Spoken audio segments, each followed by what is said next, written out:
Praise the Lord, hallelujah. சோத்திரம் சோத்திரம் சோத்திரம். கர்த்தருடைய அதிபரிசுத்த நாமத்திற்கு மகிமையுண்டாவதாக. பிரியமானவர்களே, இயேசு கிறிஸ்துவின் நாமத்தில் அன்பின் வாழ்த்துக்கள். இன்று 2024 ஆகஸ்ட் மாதம் 1ஆம் தேதி வியாழக்கிழமை அதிகாலை எழுந்து கர்த்தரை ஆராதிக்கவும் துதிக்கவும் சர்வ வல்லமையுள்ள தேவனாயிருக்கிற கர்த்தர் நம்ம வாழ்க்கையில் நமக்கு தந்திருக்கிறார். நல்ல காலை வேளைக்காக நன்றியோட கர்த்தரை நாம் துதிப்போமா, ஸ்தோத்திரிப்போமா, கரங்களை தூக்கி சத்தம் உயர்த்தே கர்த்தருக்கு நன்றி செலுத்துவோமா. நேற்று முழுவதாக நம்மை பாதுகாத்த கர்த்தருடைய கிருபையை நினைத்து கொண்டு நாமின் கரங்களை தூக்கி சத்தம் உயர்த்தி கர்த்தருக்கு நன்றி செலுத்துவோமா. சோத்திரம் சோத்திரம் சோத்திரம். நேற்று ராத்திரியில் நல்ல தூக்கத்தை தந்து ஆசீர்வதித்த கர்த்தருடைய கிருபைக்காகவும் நாம் தேவனை துதிப்போமா, ஸ்தோத்திரிப்போமா. இந்த ஆகஸ்ட் மாசம் 1ஆம் தேதி ஆரோக்கியமாக பலத்தோட கர்த்தர் நம்மளை எழுப்பின கர்த்தருடைய வல்லமைக்காக நாம் தேவனை துதிப்போமா, மகிழ்ச்சியோட கர்த்தரை நாம் ஆராதிப்போமா, ஸ்தோத்திரிப்போமா. சோத்திரம் சோத்திரம் சோத்திரம். இன்று காலை வேளையில் கிறிஸ்துவேசுக்குள்ளாக நம்மளை வெற்றி சிறக்க பண்ணி நம்ம நடத்த போற, கரம் பிடித்து நடத்த போற கர்த்தருடைய கிருபைக்காக நம் தேவனை துதிப்போமா, ஸ்தோத்திரிப்போமா. சோத்திரம் சோத்திரம். கர்த்தருக்கு சோத்திரம், கர்த்தருக்கு சோத்திரம். சோத்திரம் ராஜா, ஸ்தோத்திர ஆண்டவரே. நாங்கள் உண்மை ஆராதிக்கிறப்பா, உண்மை துதிக்கிற ஆண்டவரே, உண்மைக்கு நன்றி செலுத்துகிறோம். கர்த்தர் செய்த எல்லா உபகாரங்களுக்காக நாங்கள் உண்மை துதிக்கிற ஆண்டவரே, உண்மைக்கு நன்றி செலுத்துகிறோம், நன்றி செலுத்துகிறோம் ஆண்டவரே. சோத்திரம் ராஜா, ஸ்தோத்திரம். எங்களை காப்பாற்றுகிற உம்முடைய கிருபைக்கு நன்றி ஆண்டவரே. எங்களை நடத்துகிற உம்முடைய கிருபைக்கு ஸ்தோத்திர ஆண்டவரே. எங்களை கரம் பிடித்து நடத்தி கொண்டு போற உம்முடைய வல்லமைக்காக நன்றி செலுத்துகிறப்பா, உம்மை ஆராதிக்கிறப்பா, உம்மை துதிக்கிற ஆண்டவரே, உம்மைக்கு நன்றி செலுத்துகிறோம். 9ஆம் சங்கீதம் 1வது வசனம். கர்த்தாவே, என் முழு இருதயத்தோடும் உம்மையை துதிப்பேன், உம்முடைய அதிசயங்களை எல்லாம் விவரிப்பேன், உம்மில் மகிழ்ந்து களி கூறுவேன். உன்னதமானவரே, உமது நாமத்தையே கீர்த்தனம் பண்ணுவேன். என் சத்துருக்கள் பின்னாக திரும்பும் போது உமது சமூகத்தில் அவர்கள் இடருண்டு அழிந்து போவார்கள். நீர் என் நியாயத்தையும் என் வழக்கையும் தீர்த்து நீதியுள்ள நியாயாதிபதியாய் சிங்காசனத்தின் மேல் வீற்றிருக்கிறீர். ஸ்தோத்திரம். நாம் சேர்ந்து செபிப்போம். எங்களை நேசிக்கிற நல்ல தேவனே, சொர்க்கி தகப்பனே, அருமையான நல்ல காலை வேளைக்காக நன்றி செலுத்துகிறோம் ஆண்டவரே. இன்று காலை வேளையிலே மெசேஜ் கேட்டுக்கொண்டிருக்கிறார் ஒவ்வொரு மக்களுக்காக ஸ்தோத்திரம். ஒவ்வொருடைய கரத்திலே ஒப்பு கொடுக்கிறோம், ஒவ்வொருவரையும் ஆசீர்வதித்து ஜெபிக்கிறோம். தேவைகள் சந்திக்கப்படட்டும். கர்த்தருடைய பெரிய அற்புத கிரியைகள் மக்களுக்காக வெளிப்படட்டும் ஆண்டவரே. அற்புதங்கள் நடக்கட்டும் இயேசு கிறிஸ்துவின் நாமத்தில். இன்று காலை வேளையில் மக்கள் ஃபேஸ் பண்ணிட்டு இருக்கிற ஒவ்வொரு பிரச்சனைகளையும் இயேசு கிறிஸ்துவின் நாமத்தில் கடிந்து கொள்கிறோம். அது மேல் கர்த்தருடைய பெரிய விடுதலை உண்டாகட்டும் ஆண்டவரே. அற்புதங்களை செய்திருக்கிற கிருபைக்கு நன்றி. உம்மால் கூடாததான ஒன்றுமே இல்ல ஆண்டவரே. அசாத்தியங்களை சாத்தியமாக்கிற கர்த்தருடைய அற்புத கிரியைகள் வெளிப்படட்டும் ஆண்டவரே. இயேசு கிறிஸ்துவின் நாமத்தில் நோய்கள் குணமாகட்டும், பரிபூர்ண சுகத்தையே பெற்றுக் கொள்ளட்டும். எல்லா நோய்களின் கட்டுகளை நாங்கள் கடிந்து கொள்ளுகிறோம் ஆண்டவரே. இருமல் இப்போதே குணமாகட்டும் ஆண்டவரே. இயேசு கிறிஸ்துவின் நாமத்தில் பரிபூர்ண சுகத்தை பெற்றுக் கொள்ளட்டும். பேக் பெயின் இப்போதே குணமாகட்டும். எல்லா பலவீனங்களும் மாறட்டும் ஆண்டவரே. அற்புதங்களை செய்யும் ஆண்டவரே. கர்த்தருடைய கிருபைக்காக ஸ்தோத்திர ஆண்டவரே. ஆஸ்துமா முகாந்திரம் பாரப்படுகிறவர்களும் கரத்தில் ஒப்பு கொடுக்கிறோம். இப்போதே குணமாகட்டும். மூச்சு வாங்குற அனுபவங்கள் இப்போதே குணமாகட்டும்.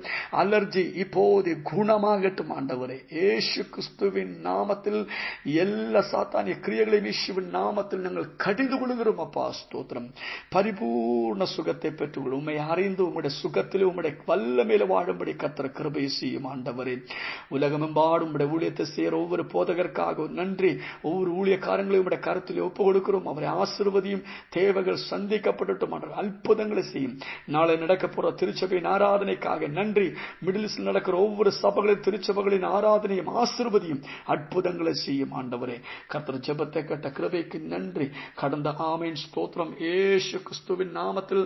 அப்போ ஒவ்வொரு தினமும் ஒவ்வொரு மக்களையும் ஆசீர்வதியும். ஜெபத்தை கேட்ட கிருபைக்காக நன்றி.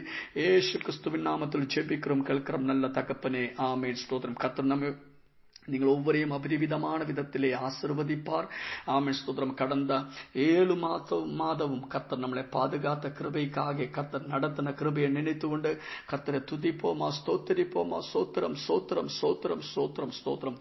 ஜூலை மாதம் நம்ம நடத்தின கர்த்தர் இந்த ஆகஸ்ட் மாதமும் அற்புதமா நடத்த போற கர்த்தருடைய கிருபையை நினைத்து கொண்ட கர்த்தரை நாம் ஸ்தோத்திரிப்போமா. சோத்திரம் சோத்திரம் சோத்திரம் சோத்திரம்.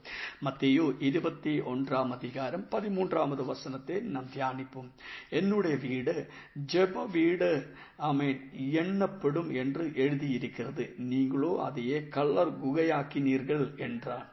என்னுடைய வீடு ஜெப வீடு எண்ணப்படும் என்று எழுதியிருக்கிறது. ஸ்தோத்திரம், ஹல்லேலூயா. பிரியமானவர்களே, வார்த்தை வேத வசனம் நமக்கு கற்றுக் கொடுக்கிறது. ஆமென், நீங்கள் தேவனுடைய ஆலயம் என்றும் கர்த்தருடைய ஆமென் கர்த்தர் தேவன் உங்கள் ஹிருதயத்தில் வாசம் பண்ணி இருக்கிறேன் என்றும் நாம் வேத வார்த்தையில் நாம் வாசிக்கிறோம். ஸ்தோத்திரம். பிரியமானவர்களே, ஆமென், நம்முடைய சரீரம் தேவனுடைய ஆலயம். ஆலயத்தை குறித்து ஆண்டவர் சொல்லுவார், என்னுடைய வீடு ஜெப வீடு ஆமென் எண்ணப்படும் என்று எழுதியிருக்கு. அப்போ ஒரு ஆலயம் என்றது அது தேவனுடைய ஆலயம். தேவனுடைய ஆலயமாயிருந்தால் அந்த ஆலயம் அது ஜெப வீடு என்று எண்ணப்படுவார். அப்படி என்றால் உங்கள் சரீரம் ஆமென் தேவனுடைய ஆலயமாய் இருக்கும் போது இந்த ஆலயத்துக்குள் இருந்து என்ன வரணும்? ஜெபம் வரணும். துதி, ஆராதனை, ஜெபம் இந்த ஆலயத்துக்குள் எப்போதும் உண்டாயிருக்கணும். எந்த கசப்பானதோ, எந்த கோபமானதோ, பொறாமையோ, ஆமென் ஸ்தோத்திர தீமையானதோ எதுவும் இந்த ஆலயத்துக்குள்ளே நம்முடைய சரீரத்துக்குள்ளே இருக்கக்கூடாது. ஏனென்றால் நம்முடைய சரீரம் தேவனுடைய ஆலயம். இந்த ஆலயத்தில் எப்போதும் ஜெபம் உண்டாயிருக்க வேண்டும். அங்கே ஆராதனை உண்டாகணும். அங்கே ஆமென் ஸ்தோத்திரம் துதி உண்டாக வேண்டும். ஹல்லேலூயா. ஆமென். ஆலயமாயிருந்தால், கர்த்தருடைய ஆலயமாயிருந்தால் இந்த ஆலயத்தில் எப்போதும் ஜெபம் நடந்துட்டே இருக்கலாம். அப்படி என்றால் உங்க ஆமென் உங்க வாழ்க்கையில எப்போதும் ஜெபம் உண்டாகட்டும். ஆமென். உங்களை பார்க்கிறவர்கள் நீங்கள் ஒரு ஜெபிக்கிறவர்கள் என்று அநேகர் சொல்லட்டும். இந்த ஆமென் ஆகஸ்ட் மாதம் இது ஒரு ஜெபத்தினுடைய மாதமா மாறட்டும். ஸ்தோத்திரம், ஹல்லேலூயா. ஒரு சிஸ்டமேட்டிக்கான ஒரு பிரேயர் லைஃப் நீங்கள் ஒவ்வொரு இது கேட்டுக்கொண்டிருக்கிற ஒவ்வொரு மக்களுக்கும் உண்டாகட்டும். ஏனென்றால் நீங்கள் தேவனுடைய ஆலயம், அது ஜெப வீடு.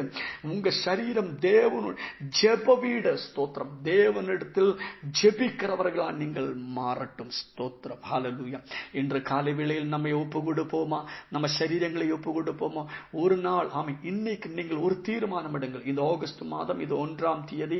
இன்று காலை வேளை நீங்கள் ஒரு தீர்மானத்தை எடுத்துக் கொள்ளுங்கள். நான் யாரை குறித்தும் எந்த தீமையும் எந்த ஆமென் ஹல்லேலூயா ஆமென் பொய்யும் பேச மாட்டேன். ஸ்தோத்திரம், ஹல்லேலூயா. என்னுடைய சரீரம் தேவனுடைய ஆலயமாயிருக்கிறேன், அதை நான் புரிந்து கொள்ளுகிறேன். ஆதலால் இன்று முதல் இந்த ஆலயத்தில் எப்போது ஜெபம் உண்டாகும். ஆமென் ஹல்லேலூயா. அதற்காக உங்க ஆமென் வாழ்க்கையை நீங்கள் செட் பண்ணிக் கொள்ளுங்கள். டைமை செட் பண்ணுங்கள்.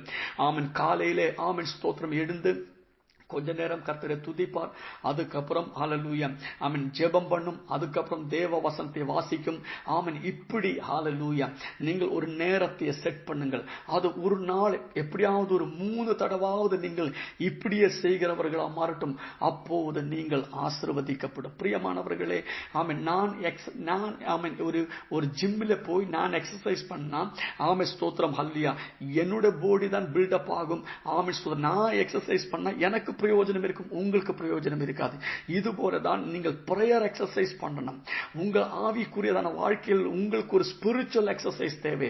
அதுதான் ஜெபம், ஆராதனை, துதி, ஆமென் தேவ வசன தியானம், ஆமென் குடும்ப ஜெபம். இது ஸ்தோத்திரம். ஆதலால் பிரியமானவர்களே, நீங்கள் அதை எக்ஸசைஸ் பண்ணீங்கன்னா உங்க வாழ்க்கையில் ஆவிக்குரியதான பெரிய ஆசீர்வாதங்களை நீங்கள் அனுபவிக்கும்படி அது இடையாய் தீரும். ஆதலால் ஸ்தோத்திரம் ஹல்லேலூயா.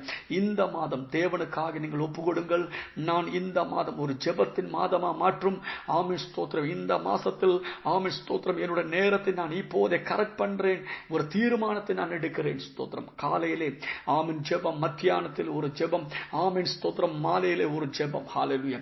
இப்படியே நீங்கள் அதை செட் பண்ணிக் கொள்ளுங்கள். உங்க குடும்ப ஆமென் வீட்டுக்குள்ளே ஒரு ஜெபம் இருக்கணும். உங்க வீடு ஜெப வீடா மாறட்டும். உங்க சரீரம் ஒரு ஜெப வீடா மாறட்டும். ஸ்தோத்திரம், ஹல்லேலூயா. ஆமென். கொஞ்ச நேரம் கர்த்தரை துதிக்கணும். அதுக்கப்புறம் நீங்கள் ஆமென் ஜெபம் பண்ணணும். அதுக்கப்புறம் தேவ வசனத்தை நீங்கள் தியானிக்கணும். இப்படியே உங்க சரீரத்தை நீங்கள் கரெக்ட் பண்ணுங்கள். அப்போது நீங்கள் ஆசீர்வதிக்கப்படும். ஜெபிக்க வேண்டியதா இருக்கிற நிமிடங்கள் நீங்கள் ஜெபிக்கணும். தேவ வசனத்தை தியானிக்க வேண்டிய நிமிடங்கள் நீங்கள் தேவ வசனத்தை தியானிக்கணும். ஆராதிக்க வேண்டியதான நிமிடங்கள் ஆராதிக்கணும். ஆமென். அப்போது உங்க வாழ்க்கை ஆசீர்வாதமா மாறும். ஆமென். உங்க ஜெப ஆமென் ஸ்தோத்திரம் உங்க வீடு ஜெப வீடா மாறட்டும். உங்க சரீரம் தேவனுடைய ஆலயம், அது ஜெப வீடு என்று எண்ணப்படட்டும். ஸ்தோத்திரம். உங்க சரீரத்தில் எப்போதும் ஜெபம் உண்டாகட்டும். கர்த்தர் உங்களை ஆசீர்வதிப்பார். இந்த மாசம் ஜெபத்தினுடைய மாதமா தீரட்டும். கர்த்தர் உங்களை ஆசீர்வதிப்பார். அதிக நேரம் ஜெபிக்கிறவர்களா மாறட்டும். கர்த்தர் உங்களை பலப்படுத்துவார். தேவ வசனம் தியானிப்பதற்கும் ஜெபிப்பதற்கும் துதிப்பதற்கும் எல்லாம் நேரத்தை நீங்கள் சிஸ்டமேட்டிக்கா அதை பண்ணுங்கள். கர்த்தர் உங்களை ஆசீர்வதிப்பார். இயேசு கிறிஸ்துவின் நாமத்தில் அற்புதங்கள் நடக்கும்.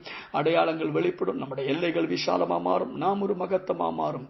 We are blessed. We are really blessed. We are permanently blessed and highly favored. God bless you. God bless you. God bless you. Amen.